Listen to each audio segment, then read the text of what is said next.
Hello दोस्तों, आज है 4 फरवरी 2025 दिन मंगलवार का। और आइए बात करते हैं आज के मुख्य समाचार, बड़ी खबरें, देश और दुनिया का ताजा अपडेट लेकर हाजिर हो गए। आज का ये वीडियो भी बहुत ही ज्यादा महत्वपूर्ण होने वाला है। देश के अलग अलग राज्यों की ओर से, सरकारों की ओर से महत्वपूर्ण अपडेट जानेंगे। किसान भाइयों के लिए, युवाओं के लिए, कर्मचारियों के लिए, माताओं और बहनों के लिए, पढ़ने वाले बच्चों के लिए काफी सारे काम की और महत्वपूर्ण बड़ी खबरें जानेंगे। वीडियो में आपको बहुत मजा आने वाला है। पूरा वीडियो आप ध्यान से आखिर तक जरूर देखते रहिएगा, है ना। तो बिना टाइम विलंब किए शुरुआत करते हैं आज की पहली बड़ी खबर। महाकुंभ में बसंत पंचमी के अमृत स्नान पर 2,57,00,000 श्रद्धालुओं ने आस्था की डुबकी लगाई है। महाकुंभ में बसंत पंचमी के दिन अमृत स्नान को लेकर श्रद्धालुओं में भारी उत्साह देखने को मिला। अखाड़े के साधु संतों ने भी संगम में डुबकी लगाई। ये 13 अखाड़ों का तीसरा और अंतिम अमृत स्नान था। वहीं मुख्यमंत्री योगी आदित्यनाथ ने बसंत पंचमी के पावन अवसर पर अमृत स्नान की व्यवस्थाओं की निगरानी के लिए सुबह 3:30 बजे से अपने सरकारी आवास स्थित वॉर रूम में बैठक भी की। बताया जा रहा है कि 13 फरवरी से अब तक करीब 35 करोड़ लोग गंगा और संगम में स्नान कर चुके हैं। महाकुंभ के अमृत स्नान के दिन सोमवार को संगम तट पर डुबकी लगाने पहुंचे करोड़ों श्रद्धालुओं पर सरकार ने हेलीकॉप्टर से पुष्प वर्षा भी करवाई। यानी वॉर रूम से ही सीएम योगी आदित्यनाथ पल पल की निगरानी कर रहे थे, अपडेट भी ले रहे थे। वही देखिए, महाकुंभ के ऑफिशियल वेबसाइट के अनुसार बाथिंग डेट्स जो है वो देख सकते हैं। माघ पूर्णिमा के अवसर पर 12 फरवरी को और महाशिवरात्रि 26 फरवरी को विशेष स्नान होगा। इधर खबर आ रही है कि महाकुंभ भगदड़ पर सुनवाई से सुप्रीम कोर्ट ने इंकार कर दिया है और कहा कि ये घटना दुर्भाग्यपूर्ण है, हाईकोर्ट जाएं। याचिका में श्रद्धालुओं की सुरक्षा के लिए गाइडलाइन की मांग की गई थी। सुप्रीम कोर्ट ने सोमवार को प्रयागराज महाकुंभ में श्रद्धालुओं की सुरक्षा के लिए गाइडलाइन जारी करने की मांग वाली जनहित याचिका पर सुनवाई से इंकार कर दिया और कोर्ट ने याचिकाकर्ता को इलाहाबाद हाईकोर्ट जाने का निर्देश दिया है। वहीं आपको बताएं, भूटान नरेश जिग्मे खेसर नामग्याल वांगचुक आज मंगलवार को संगम में डुबकी लगाएंगे। उनके साथ मुख्यमंत्री योगी आदित्यनाथ भी रहेंगे। चलिए आगे बढ़ते हैं। बड़ी खबर देखिए, लोकसभा में विपक्ष के नेता राहुल गांधी सोमवार को पूरे फॉर्म में दिखाई दिए। वो लोकसभा में राष्ट्रपति के अभिभाषण पर चर्चा की शुरुआत कर रहे थे। जिन लोगों ने इसके पहले राहुल गांधी को संसद में स्पीच देते सुना होगा, उन्हें इस बार वे पहले से कहीं अधिक परिपक्व लगे होंगे। दरअसल वो सही मायने में विपक्ष के नेता की भूमिका में नजर आ रहे थे। जरूरत पड़ने पर उन्होंने सरकार की तारीफ भी की और मौका आने पर उन्होंने यूपीए 1 और यूपीए 2 सरकार को निशाने पर भी लिया। उनके भाषण में सहृदयता नजर आ रही थी तो आक्रामकता भी थी। साथ ही आपको बताएं, दिल्ली एनसीआर में ग्रेप 3 के प्रतिबंध फिलहाल हटा लिए गए। दिल्ली एनसीआर में हवा की गुणवत्ता सुधारने के बीच केंद्र के पैनल ने सोमवार 3 फरवरी को एक बड़ा फैसला लिया है। ग्रेप 3 के तहत लागू प्रतिबंधों को फिलहाल हटा लिया गया है ना। और महिला कानूनों के दुरुपयोग के आरोप वाली याचिका खारिज हो गई है। सुप्रीम कोर्ट ने कहा कि ये मुद्दे संसद में जाकर उठाएं। अपील में पुरुषों के लिए संरक्षण मांगा गया था। सुप्रीम कोर्ट ने महिला केंद्रित कानूनों से जुड़ी याचिका पर सुनवाई करने से इंकार कर दिया है और उस याचिका को खारिज कर दिया। दरअसल याचिकाकर्ता ने महिला कानूनों के दुरुपयोग का आरोप लगाया था और साथ ही ये मांग की थी कि दहेज निषेध, घरेलू हिंसा से महिलाओं का संरक्षण और भारतीय दंड संहिता में महिलाओं के प्रति क्रूरता से जुड़े प्रावधानों से पुरुषों को भी संरक्षण दिया जाए। फिलहाल इस याचिका को खारिज कर दिया गया है और बेंच ने याचिकाकर्ता से कहा कि आप संसद में जाकर इन सभी आधारों को उठा सकते हैं, ना। और जम्मू कश्मीर में सुरक्षा के मुद्दे पर आज अमित शाह बड़ी बैठक करने वाले हैं। जीरो टेरर प्लान पर जोर रहेगा। प्रधानमंत्री नरेंद्र मोदी 12 फरवरी से अमेरिकी दौरे पर जा रहे हैं और अमेरिकी राष्ट्रपति डोनाल्ड ट्रंप से भी मुलाकात होगी। ये यात्रा भारत अमेरिका संबंधों के रणनीतिक महत्व को दर्शाती है। पीएम मोदी के अमेरिकी यात्रा फ्रांस की यात्रा के तुरंत बाद होगी, जहां पर पीएम मोदी 10 और 11 फरवरी को एआई एक्शन समिट में भाग लेंगे। डोनाल्ड ट्रंप के दूसरी बार अमेरिका का राष्ट्रपति बनने के बाद पीएम मोदी का पहला दौरा होने जा रहा है और दोनों देशों के बीच बिजनेस, रक्षा के साथ ही हिंद और प्रशांत क्षेत्र पर भी बातचीत होने के आसार हैं। वहीं देखिए, अमेरिका को डब्ल्यूएचओ में वापस लाने की अपील हो रही है। डब्ल्यूएचओ चीफ ने कहा कि सदस्य देश डोनाल्ड ट्रंप पर दबाव डालें। यूएस इसका सबसे बड़ा दानदाता है। वहीं ट्रंप ने मेक्सिको के खिलाफ टैरिफ वार 1 महीने के लिए फिलहाल टाल दिया है। डोनाल्ड ट्रंप ने कनाडा और मेक्सिको के खिलाफ टैरिफ वॉर की शुरुआत कर दी है, जिससे आर्थिक तनाव भी पैदा हो गया है। फिलहाल मेक्सिकन राष्ट्रपति सीनबाम ने डोनाल्ड ट्रंप से बात कर टैरिफ को 1 महीने के लिए रोकने पर सहमति हासिल कर ली है। वहीं डोनाल्ड ट्रंप की टैरिफ धमकियों से क्रिप्टो करेंसी मार्केट में धड़ाम, कीमतों में भयंकर गिरावट देखी गई है। अमेरिकी राष्ट्रपति डोनाल्ड ट्रंप द्वारा शनिवार को कनाडा, मेक्सिको और चीन से आने वाले सामानों पर बड़े टैरिफ लगाने की योजना की घोषणा हो जाने के बाद क्रिप्टो करेंसी को बड़ा झटका लगा है। इथेरियम, डोगेकॉइन, बिटकॉइन क्रिप्टो करेंसी की कीमतों में उल्लेखनीय गिरावट देखी गई और कुछ में तो 10% से भी अधिक गिरावट रही। चलिए आगे बढ़ते हैं। बड़ी खबर राजधानी दिल्ली से। दिल्ली में चुनाव प्रचार का शोर अब थम गया है। आखिरी दिन सभी पार्टियों ने ताकत झोंक दी। अब वोटर्स के पाले में सियासी गेंद, यानी दिल्ली विधानसभा चुनाव के लिए 5 फरवरी को वोटिंग होगी। सोमवार को चुनाव प्रचार का आखिरी दिन था, जिसमें सभी दलों ने पूरी ताकत झोंक दी। आम आदमी पार्टी, बीजेपी और कांग्रेस के दिग्गज नेताओं ने पार्टी प्रत्याशियों के लिए वोट मांगे। अब जनता के हाथ में 5 फरवरी को वोटिंग होगी, 8 फरवरी को रिजल्ट आएंगे। चुनाव में गड़बड़ी की हर शिकायत पर कार्रवाई होगी। 5 फरवरी को राजधानी दिल्ली में सार्वजनिक अवकाश घोषित कर दिया गया है। दिल्ली सरकार के सामान्य प्रशासन विभाग ने सोमवार को एक आदेश जारी कर 5 फरवरी बुधवार को मतदान के दिन सार्वजनिक अवकाश घोषित किया है। सरकारी महकमों, स्थानीय निकाय, सार्वजनिक क्षेत्र की कंपनियों सहित तमाम कार्यालयों में कर्मचारियों का अवकाश रहेगा ताकि कर्मचारी मतदान कर सकेंगे। चलिए बड़ी खबर देखिए, दिल्ली से आ रही है। रिटायर्ड जज एस.एन. ढींगरा ने मुफ्त सुविधाओं और पैसे देने की योजनाओं के विरुद्ध दायर की याचिका। दिल्ली इलेक्शन से जुड़ा अपडेट आप देखिए। फिलहाल कोर्ट ने इस याचिका पर तत्काल सुनवाई से इंकार कर दिया है। राष्ट्रीय राजमार्गों पर यात्रियों को बड़ी राहत मिलेगी। एक समान टोल नीति पर सरकार काम कर रही है। नितिन गडकरी ने यह बड़ा अपडेट दिया है। राष्ट्रीय राजमार्गों पर सरकार यात्रियों को बड़ी राहत देने की तैयारी में है। पीएम मोदी आज लोकसभा में धन्यवाद प्रस्ताव पर जवाब देंगे। संसद के बजट सत्र 2025 के दौरान विपक्ष कई मुद्दों को लेकर सरकार पर हमलावर है और इन सब के बीच बजट पर भी चर्चा होनी है। प्रधानमंत्री नरेंद्र मोदी राष्ट्रपति द्रौपदी मुर्मू के अभिभाषण के धन्यवाद प्रस्ताव पर आज मंगलवार 4 फरवरी को शाम 5 बजे जवाब देंगे। वहीं 6 फरवरी 2025 को पीएम मोदी राज्यसभा को भी संबोधित करेंगे। 6, 7, 10 और 11 फरवरी को बजट पर चर्चा की जाएगी और 11 फरवरी को वित्त मंत्री निर्मला सीतारमण का बजट पर जवाब होगा। चलिए बड़ी खबर देखिए, करंट अफेयर से जुड़ा सवाल भी बन सकता है। संघाई सहयोग संगठन यानी SCO के महासचिव, इनका नाम है नूरलान यरमेकबायेव, 4 से 7 फरवरी तक दिल्ली का दौरा कर रहे हैं। CBSE एग्जाम से जुड़ा अपडेट देखिए। 44 लाख स्टूडेंट्स का इंतजार खत्म हुआ है। 10वीं और 12वीं बोर्ड परीक्षा के एडमिशन कार्ड जारी हो गए हैं। बोर्ड ने परीक्षा संगम पोर्टल पर एडमिशन कार्ड जारी कर दिए हैं। चलिए बड़ी खबर, पीएम मोदी के जीरो डिफेक्ट का सपना जल्द ही पूरा हो सकता है। अब भारत के प्रोडक्ट दूसरे देशों में फेल नहीं होंगे। डिपार्टमेंट ऑफ कंज्यूमर अफेयर्स की सचिव निधि खरे ने सोमवार को कहा कि इंडियन स्टैंडर्ड्स ब्यूरो यानी BIS इच्छुक देशों को सहयोग देने के लिए तैयार है। भारत लगातार मेक इन इंडिया के सपनों को साकार करने की कोशिश में लगा है। बड़ी खबर, ग्रैमी पुरस्कार जीतने पर भारतीय मूल की चंद्रिका टंडन को प्रधानमंत्री मोदी ने बधाई दी है। ई श्रम पोर्टल पर रजिस्टर्ड श्रमिकों की संख्या 30 करोड़ के पार हो गई है। सरकारी स्कीम का इनको बेहतरीन से फायदा मिल रहा है। भारत के कोयला उत्पादन में भी वृद्धि देखी गई, 6% बढ़कर 830 मिलियन टन हो गया है। भारत का कोयला उत्पादन चालू वित्त वर्ष की अप्रैल 2024 से जनवरी 2025 की अवधि में 5.88% बढ़कर 830.66 मिलियन टन हो गया है। महाराष्ट्र से बड़ी खबर आ रही है। सरकारी कार्यालयों में मराठी बोलना अनिवार्य होगा, कीबोर्ड भी मराठी में होंगे। फडणवीस सरकार ने बड़ा फैसला लिया है। महाराष्ट्र सरकार ने सरकारी दफ्तरों में मराठी भाषा के उपयोग को अनिवार्य किया है, लेकिन इस तरह का नियम गैर मराठी राज्यों और विदेश से आने वाले आगंतुकों पर लागू नहीं होगा। महाराष्ट्र सरकार ने सरकारी कार्यालयों में मराठी भाषा के उपयोग को लेकर एक शासनादेश जारी किया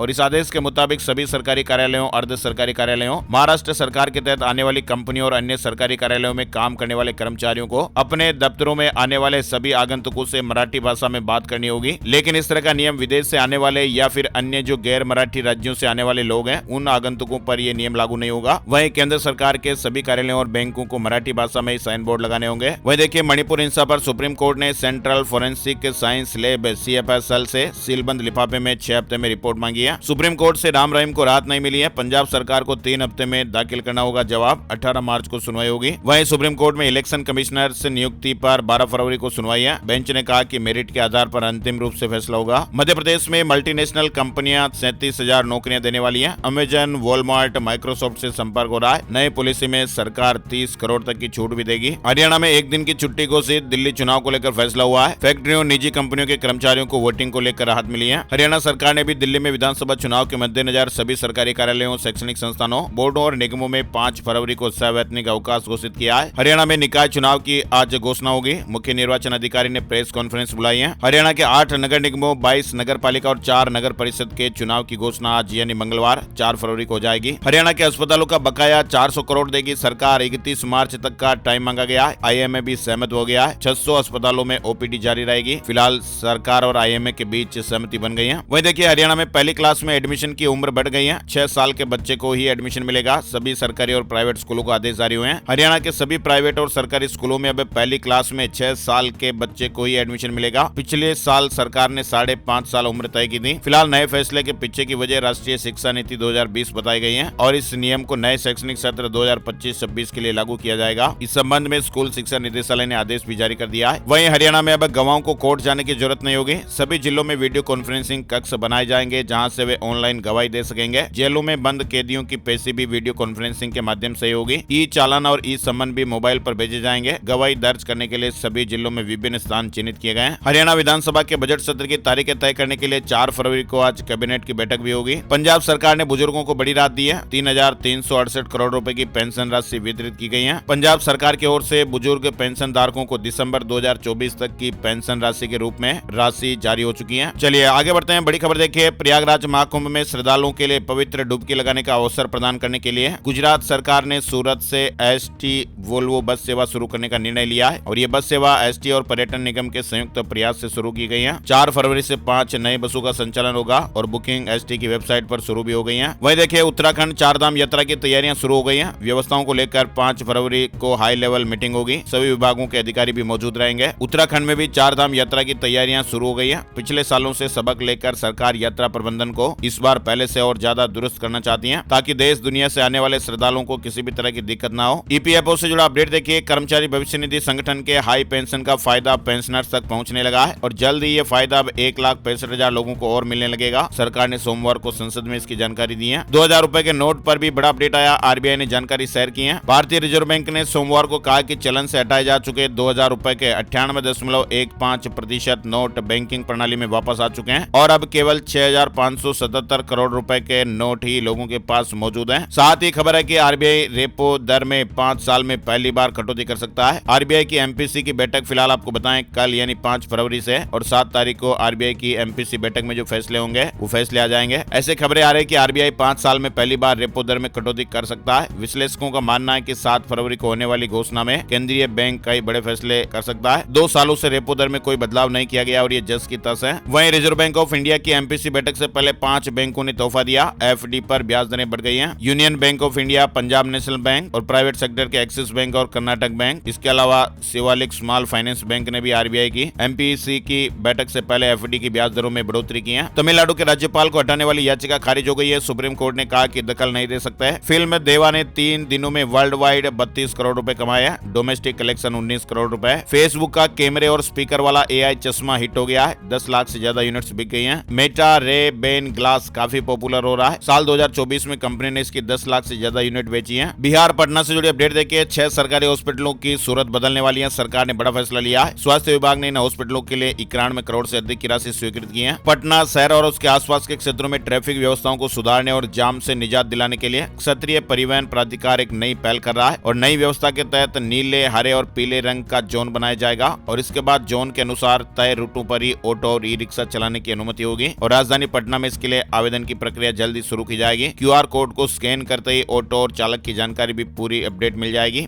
और अब बिहार के सभी छोटे बड़े शहरों में बड़ा बदलाव होगा। बिहार के सभी शहरों की सूरत बदलने वाली है। सरकार की तरफ से नया ऑर्डर पास किया गया है। पटना की तरह सुंदर पार्क बनेंगे जहां पर लोग सुबह शाम घूम सकेंगे और बच्चे भी खेल सकेंगे। इसके अलावा फुटपाथ पर दुकानदारों के लिए वेडिंग जोन भी बनाए जाएंगे। नगर विकास विभाग ने सभी नगर निकायों को इस तरह के निर्देश जारी किए हैं। वहीं बिहार सरकार ने एक और बड़ा फैसला लिया है। आर्टिफिशियल इंटेलिजेंस और मशीन लर्निंग की पढ़ाई करेंगे विद्यार्थी। उच्च शिक्षण संस्थानों में छात्रों को AI और मशीन लर्निंग की पढ़ाई कराई जाएगी। बिहार से एक और बड़ी खबर देखिए। भूमि सर्वे के बीच नीतीश सरकार का एक और बड़ा फैसला। नए सिरे से तैयार होगा जमीन का डाटा। सरकार रैयतों के लिए नए जमीन के अधिकार अभिलेख तैयार कर रही है और इसमें रैयत का नाम, खाता, खसरा और रकबा का डेटा होगा। साथ ही हवाई एजेंसी द्वारा खसरा नंबर सहित विशेष सर्वे नक्शा और ऑनलाइन पंजीकरण टूल से जमाबंदी संख्या और जमाबंदीदार का नाम भी लिया जाएगा। इस डेटाबेस से जमीन से जुड़ी हर जानकारी आसानी से उपलब्ध होगी और इससे जमीन संबंधी विवादों को कम करने में मदद मिलेगी। वहीं देखिए नोएडा एयरपोर्ट के पास अपना आशियाना बनाने का शानदार मौका है। यमुना प्राधिकरण के मुख्य कार्यपालक अधिकारी के मुताबिक रेरा पंजीकरण होते ही भूखंड योजना लॉन्च कर दी जाएगी और इसी महीने भूखंड योजना लॉन्च होने की संभावना है। आगामी वित्त वर्ष में प्राधिकरण की संपत्ति की दरों में वृद्धि होना तय माना जा रहा है, लेकिन फिलहाल लोगों को मौजूदा दर पर ही भूखंड खरीदने का मौका मिलेगा। नोएडा में बिल्डिंग बायलॉज नियम बदलेगा। नई इमारतों की ऊंचाई घटेगी। तीनों प्राधिकरणों में नए नियम लागू होने वाले हैं। नोएडा प्राधिकरण ने बिल्डिंग बायलॉज 2023 को मंजूरी दे दी है। उत्तर प्रदेश के शिक्षकों को करना पड़ेगा ये काम। सभी जिलों के बेसिक शिक्षा अधिकारियों को निर्देश मिल गए। परिषदीय प्राथमिक और उच्च प्राथमिक स्कूलों के जिन शिक्षकों के पैन कार्ड नंबर मानव संपदा पोर्टल पर गलत हैं, वे 10 फरवरी तक आवेदन कर इसे ठीक कर सकते हैं। मध्य प्रदेश से जुड़ी खबर देखिए। मध्य प्रदेश सरकार ने किसान भाइयों की सुविधा के लिए समर्थन मूल्य पर गेहूं खरीदी के रजिस्ट्रेशन की प्रक्रिया को और सरल और डिजिटल बनाया। किसान भाई अब अपने नजदीकी पंजीयन केंद्रों पर जाकर या फिर MP किसान ऐप के जरिए घर बैठे ही रजिस्ट्रेशन कर सकते हैं। चलिए आगे बढ़ते हैं। बड़ी खबर देखिए। हीरो मोटोकॉर्प ने जनवरी 2025 में हीरो मोटोकॉर्प की ओर से बिक्री के मामलों में बेहतरीन प्रदर्शन किया है। साल के पहले ही महीने में हीरो मोटोकॉर्प ने 4,43,000 यूनिट की बिक्री की है। सुजुकी ने भी बढ़त हासिल की है। TVS को भी ग्राहकों ने पसंद किया है। वहीं रॉयल एनफील्ड के लिए भी जनवरी 2025 बिक्री के मामले में अच्छा रहा। 91,132 यूनिट की बिक्री की है, जिसमें 81,000 से ज्यादा यूनिट की घरेलू बाजार में बिक्री हुई और 10,000 से ज्यादा यूनिट्स का एक्सपोर्ट किया गया। वहीं ओला इलेक्ट्रिक के स्कूटर की भी मांग देखने को मिल रही है। वही देखिए रियलमी नया स्मार्टफोन ला रहा है। अल्ट्रा स्मूथ परफॉर्मेंस का वादा।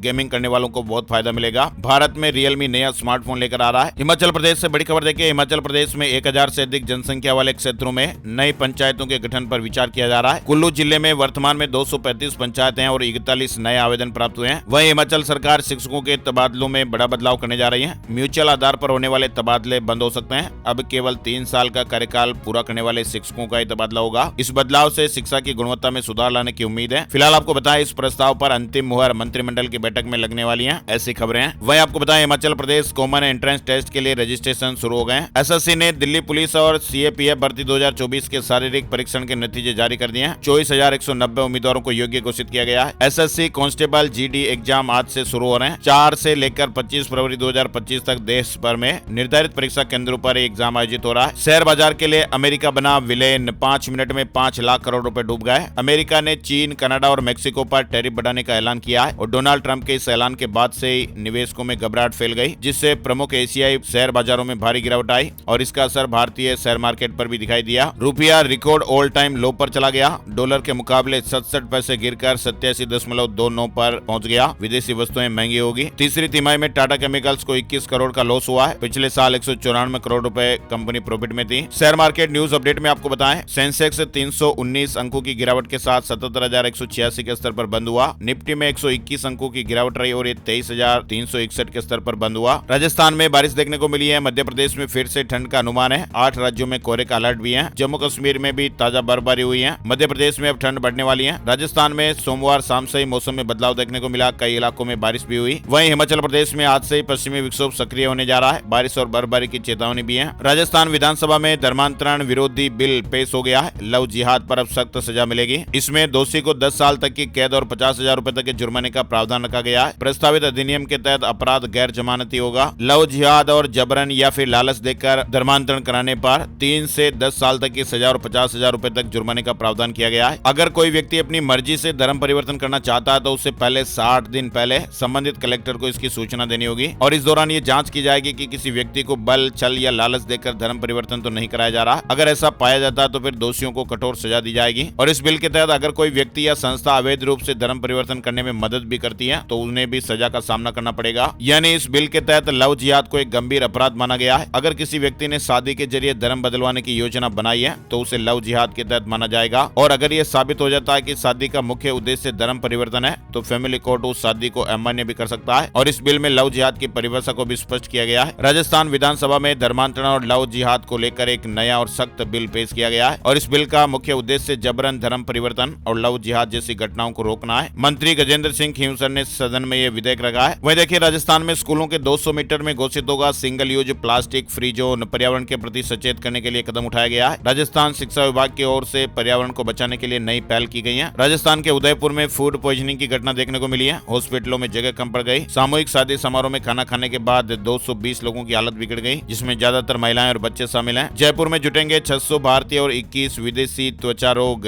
डर्माकोन 2025 में 5500 से ज्यादा प्रतिनिधि हिस्सा लेंगे। 7 फरवरी से 80 सत्रों में नए शोध पर चर्चा होगी। जयपुर में 7 से 9 फरवरी तक होने वाले त्वचा रोग विशेषज्ञों के 53वें राष्ट्रीय सम्मेलन डर्माकोन 2025 में देश विदेश के प्रतिष्ठित विशेषज्ञ एकजुट होने वाले हैं। अजमेर में किन्नरों का 10 दिवसीय महासम्मेलन 16 फरवरी से शुरुआत होने वाली है। देश भर के किन्नरों का 10 दिवसीय महासम्मेलन 16 से 26 फरवरी तक राजस्थान के अजमेर में होगा। राजस्थान में सूर्य नमस्कार का वर्ल्ड रिकॉर्ड बना है। 1.5 करोड़ लोगों ने एक साथ योग किया। शिक्षा मंत्री जी भी मौजूद रहे। वह देखिए, मध्य प्रदेश भोपाल से बड़ी खबर आ रही है। भोपाल में भीख लेने और देने वालों पर एफआईआर होगी। कलेक्टर ने भिक्षावृत्ति पर प्रतिबंध के आदेश जारी किए हैं। यानी भोपाल में अब भीख लेना और देना दोनों ही जुर्म होगा। भीख लेने और देने वालों पर एफआईआर दर्ज कराई जाएगी और निगरानी के लिए जिला प्रशासन चौराहों पर लगे सीसीटीवी कैमरों की मदद लेगा। वह देखिए, मध्य प्रदेश में 5 से 10 फरवरी तक बंद रहेगा एमपी ई डिस्ट्रिक्ट पोर्टल। 6 दिन तक आय, जाति, मूल निवासी और ईडब्ल्यूएस सेवाओं के लिए आवेदन में दिक्कतें आ सकती हैं। खबर है कि मध्य प्रदेश में लोक सेवा केंद्र से बनने वाले आय, मूल निवासी, जाति प्रमाण पत्र,